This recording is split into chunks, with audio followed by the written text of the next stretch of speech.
Hello friends, आज का हमारा टॉपिक है व्हाट इज़ एसीएल रिकंस्ट्रक्शन या फिर एसीएल कैसे बनाया जाता है आफ्टर एसीएल इंजरी। जैसे हमने लास्ट वीडियो में देखा था कि व्हाट इज़ एसीएल का हमारे घुटने में क्या रोल है, क्या फंक्शन है, वैसे ही आज के वीडियो में हम लोग देखेंगे कि एसीएल रिकंस्ट्रक्शन आर्थ्रोस्कोपी के लिए कैसे किया जाता है with minute details. So please watch this video, like, share and subscribe. This video will be really helpful जानने के लिए कि एसीएल रिकंस्ट्रक्शन सर्जरी एग्जैक्टली की कैसे जाती है। Thank you. हेलो फ्रेंड्स, जैसे हमने लास्ट वीडियो में देखा था कि व्हाट इज एसीएल क्या है, इस वीडियो में देखेंगे हम लोग कि एसीएल इंजरी के बाद उसको नया बनाना, उसका रिकंस्ट्रक्शन करना क्यों जरूरी है और उसका बेसिक में क्या उसका स्ट्रक्चर रहता है हमारे घुटने में। तो एसीएल टीयर के बाद एसीएल रिकंस्ट्रक्शन करना 3 चीजों के लिए जरूरी रहता है। एक तो जो घुटने में जो इंस्टेबिलिटी आ जाती है, जो घुटना थोड़ा लूज हो जाता है, उसको करेक्ट करने के लिए। दूसरा है जो घुटने में हमारे जो मेनिस्कस रहता है उसको फर्दर डैमेज ना हो, मीडियल लैटरल दोनों को। और तीसरी चीज है जो घुटने में कार्टिलेज रहते हैं, जो फीमर और टिबिया के ऊपर हमारे थाई बोन और लेग बोन के एंड में, उसको डैमेज ना हो, ये उसका इम्पोर्टेंस है। एसीएल एक्चुअली 2 बंडल्स का बना हुआ रहता है। उसका एक रहता है एंटीमीडियल बंडल और दूसरा रहता है पोस्टोमीडियल बंडल। तो दोनों का लेंथ भी अलग अलग रहता है। एंटीरियर मीडियल थोड़ा बड़ा रहता है, पोस्टीरियर लैटरल थोड़ा छोटा रहता है। हम जो एसीएल रिकंस्ट्रक्शन के लिए ग्राफ्ट या फिर नया एसीएल बिठाते हैं, उसके लिए हमारा थाई बोन, फीमर और लेग बोन टिबिया में फिक्स करने के लिए दोनों जगह टनल बनाने पड़ते हैं। तो वो फीमोरल टनल जैसे आइसोमेट्रिक होना चाहिए, मतलब उसका लेंथ टेंशन हमारे ओरिजिनल एसीएल जैसा हो। डायरेक्ट फाइबर्स रहते हैं जो हमारा डायरेक्ट फीमर का जिधर से एसीएल चालू हुआ है उधर होना चाहिए। थोड़ा इंसेंट्रिक, मतलब थोड़ा ऊपर और आगे होना चाहिए। ओरिजिनल एसीएल जैसा एनाटॉमिक होना चाहिए, जिस मतलब जो ट्रैक से, जो एरिया से एसीएल गया है उधर वो बैठना चाहिए। और उसका जो टेंशन पैटर्न वो नया और पुराने एसीएल का सेम होना चाहिए। हम लोग जैसे देख सकते हैं,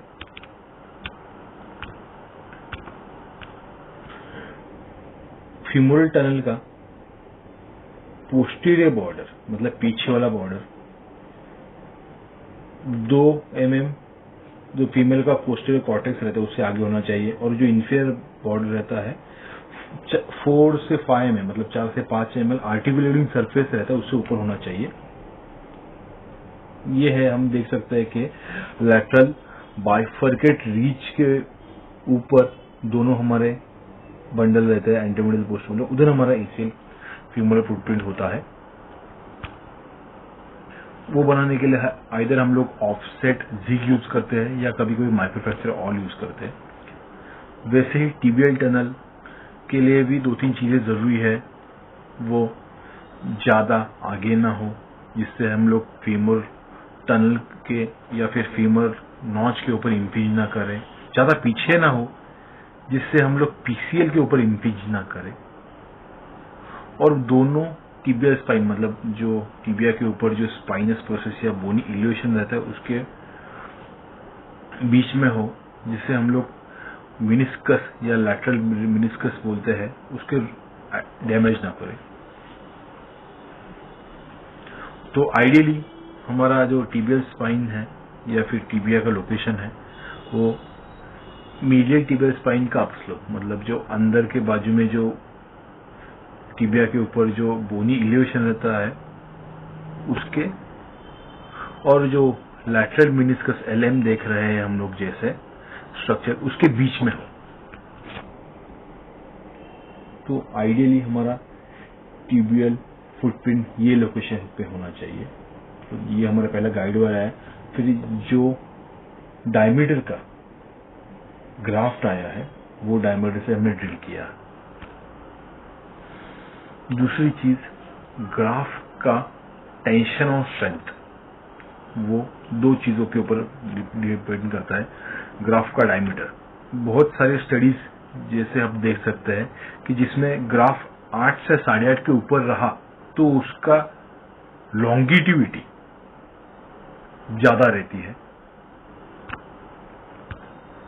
वैसे ही कौन से टाइप का हम लोग फिक्सेशन यूज करते हैं उसके ऊपर भी ग्राफ का लॉन्गिटिविटी और टेंशन डिपेंड करता है। जैसे एपर्चर फिक्सेशन मतलब एडजस्टेबल लूप यूज किया, या फिर सूचर डिस्क यूज किया, या फिर कॉर्टिकल जैसे स्क्रू यूज किया। कभी कभी हम लोग कॉम्बिनेशन यूज करते हैं, कभी कभी अपर्चर दोनों या फिर दोनों जगह सस्पेंसरी फिक्सेशन जैसे एडजस्टेबल लूप हो गया, फिक्स लूप हो गया, टिबिया के बाजू में स्क्रू हो गया, बायो स्क्रू हो गया, टाइटेनियम स्क्रू हो गया, सूचर डिस्क हो गया। जितना शॉर्टर टनल और मैक्सिमम ग्राफ ऑक्यूमेंसी मतलब जितना ग्राफ बोर्ड के अंदर रहेगा उतना रिजल्ट अच्छा आता है। तो बेसिकली जो ग्राफ हम लोग डालते हैं उसमें रेमनेंट मतलब जो ग्राफ पुराने एसीएल का जो पार्ट बचा हुआ है हम लोग जितना प्रिजर्व कर सकते हैं उतना करते हैं, जिससे कि नया ग्राफ अपने बॉडी में जुड़ने में हेल्प होता है। तो ग्राफ हम लोग जैसे लास्ट लेक्चर में डिस्कस किया था, तो 2-3 टाइप के हम लोग ग्राफ रहते हैं, एलोग्राफ, सिंथेटिक या ऑटोग्राफ। तो इंडिया में हम लोग यूजुअली ऑटोग्राफ ही यूज करते हैं, तो उसमें सेमिटी और ग्रेसिली सबसे ज्यादा यूज करते हैं। दूसरा रहता है हम लोग bone patellar tendon bone graph use करते हैं, कभी कभी हम लोग क्वाड्रिसेप्स ग्राफ यूज करते हैं, और एक दूसरा एक ग्राफ रहता है पेरिनियस लॉन्गस ग्राफ। तो ग्राफ का जो इंट्राटनल लेंथ जिसे बोलते हैं ग्राफ बोन में कितना होना चाहिए, वो आइडियली मिनिमम 15 mm तो होना चाहिए। तो this is the graph passage inside the joint, मतलब फीमर और टिबिया दोनों को टनल बनने के बाद वो जॉइंट में जाने का जो प्रोसेस है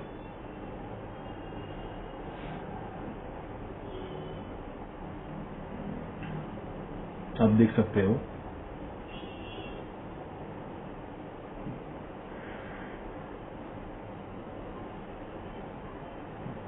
सो ये हमारा एडजस्टेबल लूप बोलते हैं हम लोग, फीमर साइड पे यूज करते हैं फिक्सेशन के लिए,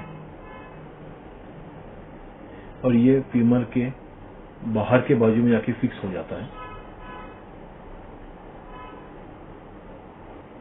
और हम लोग बाद में सिंचिंग करके ग्राफ को स्लोली ऊपर लाते हैं जैसे वो आके बोन के अंदर बैठ जाए। आप देख सकते हैं हमने जितना पुराना एसीएल है, पुराना जो लिगामेंट है प्रिजर्व करने का ट्राई किया है, जिससे क्या होता है कि नया एसीएल बॉडी में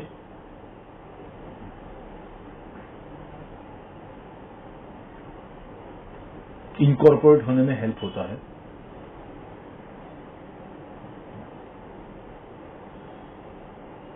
So this is new graft coming inside the joint.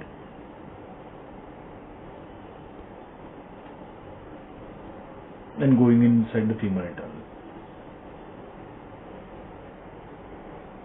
So ये हम लोग मार्किंग करते हैं इसलिए कि ग्राफ अंदर जाने के बाद हमें किधर रुकना है सिंचिंग के लिए। तो जैसे हमने डिस्कस किया कि ग्राफ का कितना लेंथ होना चाहिए, ideally it should be 65 to 70। कभी कभी हम ज्यादा ग्राफ लंबा लगता है, वो डिपेंड ऑन कंडीशन। उसमें से 30 mm तो जॉइंट में होना चाहिए और 20 mm वो दोनों टल में मिनिमम होना चाहिए।